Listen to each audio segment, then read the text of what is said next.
This one had you worried coming in on a short week, facing a team that, was on a pretty good roll. And they didn't face a lot of good teams over, the course of their season. Stacked up wins, empty calories, you would say, against some weak opponents. But they were, on a roll, and you knew the going was going to be tough, and we were going to have to battle throughout this one. But the Eagles defense came and gave their stamp of approval. If you were dubious or on the fence about them, this one made you feel a whole lot better. In fact, it might have changed your whole perspective and really cemented this defense, and it did. The standings made them the number one overall defense as far as yardage allowed goes. But you walked away from this one feeling pretty damn good about coverage, the linebackers, the pass rush game, their ability to give various looks. It's something that we haven't done very well, disguising. But this defense is feeling themselves, and we have a lot to be thankful for, and chiefly the D coordinator, who is just calling the game lights out, out of his mind right now. And I love how he has the guys believing in themselves and believing in what they've been taught, the scheme, and the trust factor is turned all the way up here in Philly. But anyways, let's get into it. What's up, it's your boy Central. I'm coming back to another analysis video to keep you not. That's my name. Eagles Commanders film review. Vic Fangio's defense is young, aggressive, and talented. So they're young, dumb, and I'm not going down their route, but they might be. But it just such a stellar performance. So let's break it down bit by bit and get into the film, and just I love this one. Zach Bond, this play here. I mean, how over the years, especially recently, where have you seen a linebacker of ours make a play like this? I mean, this is a DB-esque play. So let's just get into it. You can see him here in the middle of the screen. He drops back. It's just innate feel of, where the guy is, and dives and makes a play. I mean, it's just such an athletic play. It's exactly where they're trying to go, reads the concept, sinks his hips. Doesn't take a lot of false steps. Is in the right position and just bats the ball away, knocks it away. I mean, and then I agree, Reed Blankenship was coming down hard on that play as well. So he might have, been there to clean it up, / make the play himself if Bond faltered. But, shout out to two guys on the Eagles flying to the ball, ready to make a play at a moment's notice. And, they're just in such good position. Like I said, they're trusting what they're seeing. They have good eye discipline.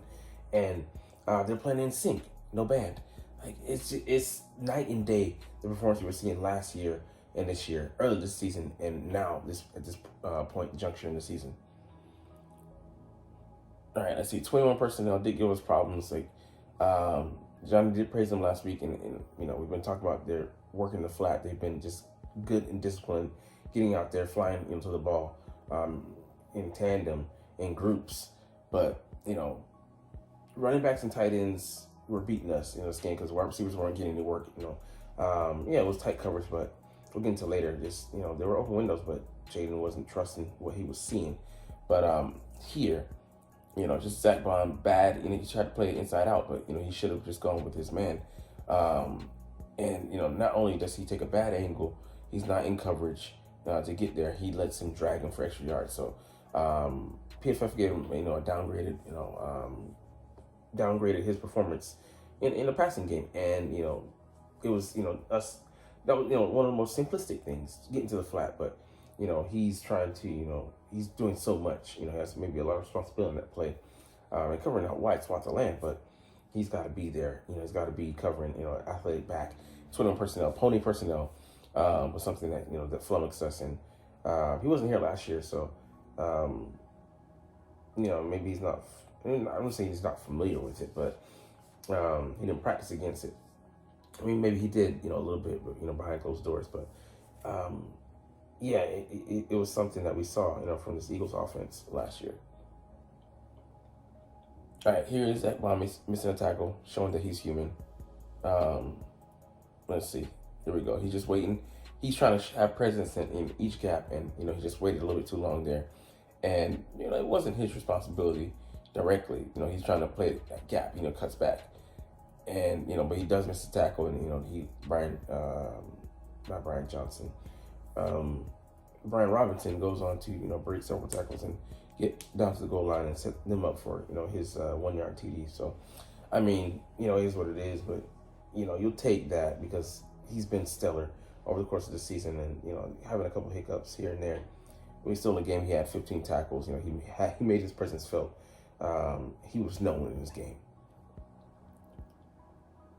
All right, here, let's see. Nakobe Dean been awesome. I didn't see Cole making this one-on-one tackle, to be honest with you. Kind of playing more of a spiral here. Fakes the blitz, make sure he's just kind of milling out there, keeping an eye on Jayden Daniels. When he deep to the inside, I was like, damn, man, he got you. Psych. Cole, lured him into a sense of false security. Took that, that false step, fake false step, and then, got right back outside where he, knew Daniels maybe wanted to go all along. So, because he has him there. Oh, man, and Jalen Carter was coming. So, I mean, look at that pursuit. If Nakobe Dean misses that tackle, Jalen is going to whack the hell out of him like he's an Italian mobster. So, I mean, it's crazy, like I said, hustle and flow. Not the movie, but that's the name of the game here. I mean, our defense is just playing as one, and it's scary, the potential, heights that we can reach, because we still have, like I said, some holes to, to fill, flaws in our game.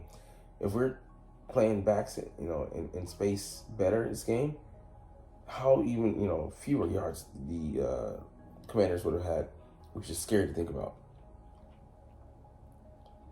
All right, so here we have Jalen Carter being covered one-on-one, or being attempting to be blocked one-on-one, and he just armor over it. He just destroys most of this play. We'll look at it from the broadcast side, of view of things, but he didn't give them any space, any room to breathe here.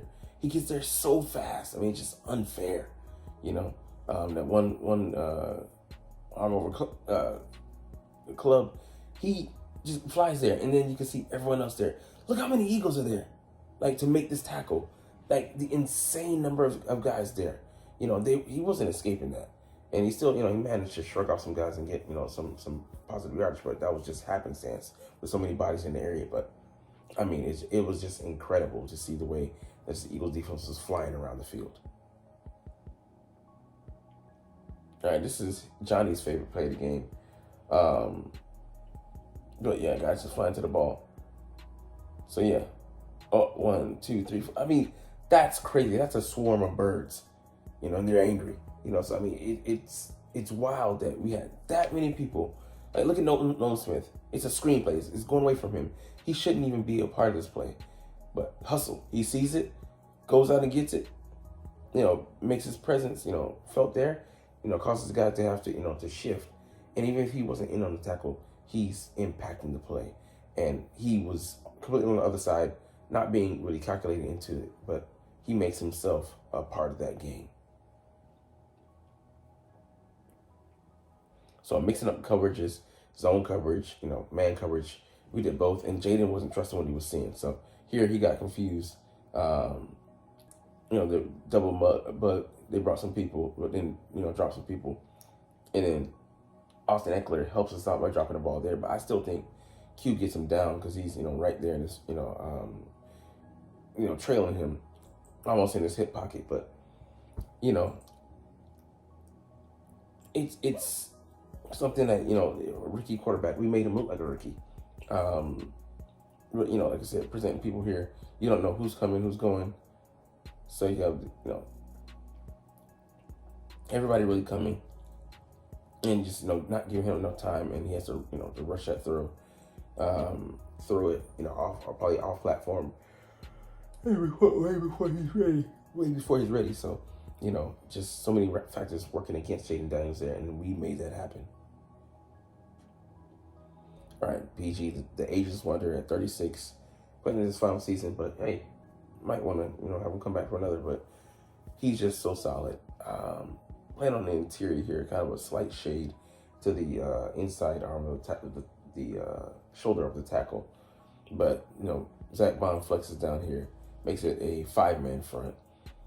And, just BG just takes advantage, gets around that guy, bam, stands up Jayden Daniels, and then Zach Bond coming from his position, comes in to finish it off, finishing, drives him straight up into the, the I almost said the pavement, the concrete asphalt, the grass asphalt, and just, that play didn't have a chance. I mean, because guys are just doing their job, and, they're bringing guys with them. All right, Nolan Smith with the ghost move again. The pass rush. I mean, he just gets there, just gets around this guy, and just wrecks it. Jayden Daniels is trying to scramble around, plays right into the hands of Nolan Smith, who's running around the horn. I mean, what else do you want from this guy? He's had a much improved second season, where he's getting after the quarterback. He's pretty stout in run defense, but he's showing flashes as a pass rusher, and he's showing way more than he did last year. And he's getting there. He's using his speed, but he's not just using it flat out. He's adding in counter moves, using his hands, things we didn't see from him last year. So I'm so happy to see his development as a player. And you credit the coach as well, but that young man, he works hard. We know that. All right, a 3-play. This to me is insane. So a 3-play sequence where we stopped them on second down, 2nd and 1, which is crazy. 3rd and 1, and then 4th and 1. All in, they didn't get a yard, all in succession.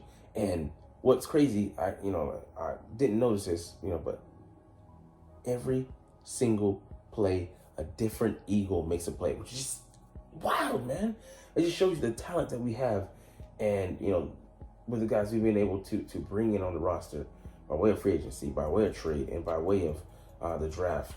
They're all playing in concert, and just we are reaping the rewards.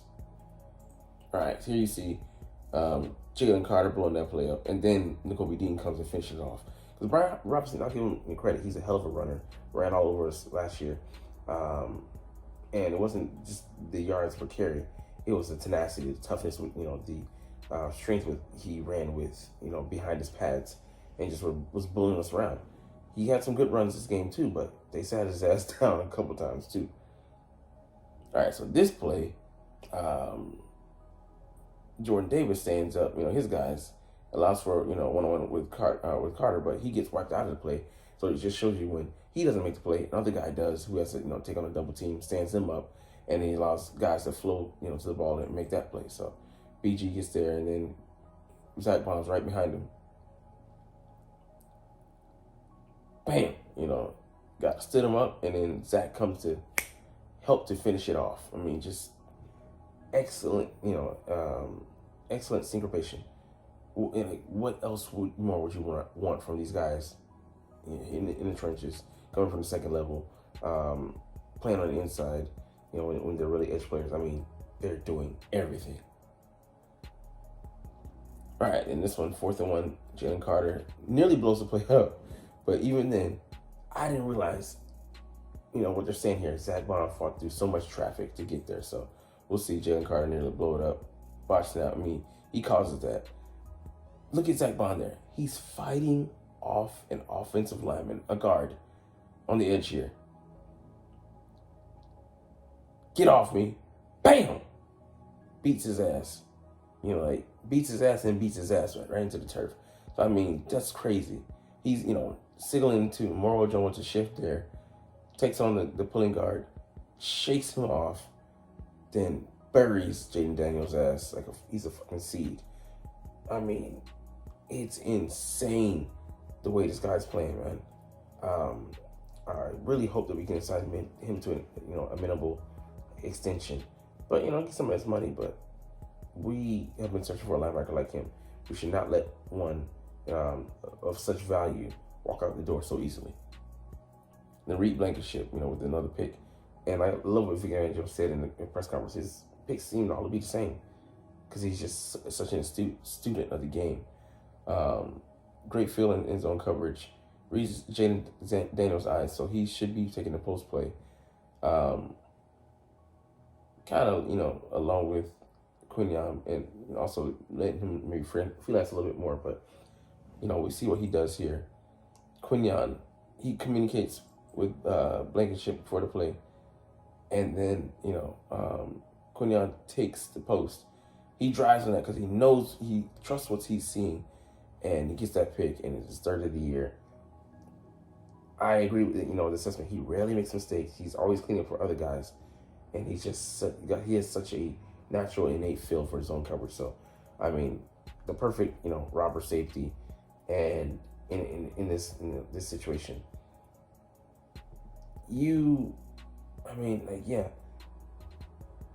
it's crazy how much we depend on Blankenship, but he doesn't get the due credit that he deserves. Just excellence, man, excellence. Anyways, we'll get up out of here, and I agree. The Rams will present a much different challenge than the Commanders do with their receivers and backs and tight ends. But I want to see how we try and solve this puzzle because Cooper Kupp and Puka Nacua are both healthy, so it'll be present a different, interesting challenge. And Kyron Williams, not the biggest back, not the fastest, but he's so damn productive. So I want to see how we approach that, but it's all good because we're gonna get up out of here. Because hey, you're not even watching though, but it's all good, like I just said, because I love talking about the freaking stinking Philadelphia Eagles, who I love, and I love making these videos. So we'll chunk this is officially, but as always, it's fly Eagles fly, and let's motherfucking go. Like, comment, share, subscribe. Thanks for watching. Check me out at Centron Anime, Centron Life, or Centron Laughs, or other social media.